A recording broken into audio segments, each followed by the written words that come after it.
Poultry farmers అందరికీ నమస్కారం. ఈ ఎండాకాలంలో బాయిలర్ బ్రూడింగ్లో టెంపరేచర్ని ఎలా కంట్రోల్ చేయాలి అనే విషయాన్ని ఈ వీడియోలో మీరు తెలుసుకోవచ్చు. ప్రజెంట్ వీడియోలో చూస్తున్న బాయిలర్ చిక్స్ని మా పీపీఎఫ్ హ్యాచరీ నుండి 1000 వెంకా 430Y బాయిలర్ చిక్స్ని కస్టమర్ తీసుకోవడం జరిగింది. బ్రూడింగ్లో చిక్స్ కదలికలను గమనిస్తూ ఉండాలి. బల్బులు వేసినప్పుడు చిక్స్ బల్బుకి దూరంగా వెళ్తే వేడి ఎక్కువైనట్లు, అప్పుడు వెంటనే బల్బులు ఆఫ్ చేయాలి. ఒకే దగ్గర గుంపులుగా చేరితే చలి వేస్తున్నట్లు, షెడ్ అంతా ఫ్రీగా తిరిగితే టెంపరేచర్ కరెక్ట్గా ఉన్నట్లు అని అర్థం. పగటిపూట ఎండవేడికి షెడ్ లోపల గాలి సర్క్యులేషన్ ఉండేలా చూడాలి.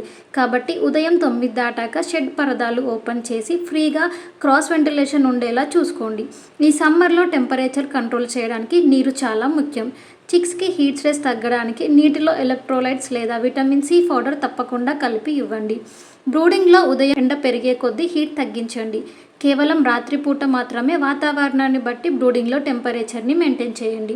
ఈ విధమైన టిప్స్ ఫాలో అవుతే మీ బాయిలర్ బ్యాచ్ మంచి లాభాలు పొందగలుగుతారు. పౌల్ట్రీ ఫార్మర్స్కి ఎవరికైనా వెంకా 430Y బాయిలర్ చిక్స్ కావాలి అంటే స్క్రీన్ మీద కనిపిస్తున్న నెంబర్ని సంప్రదించండి.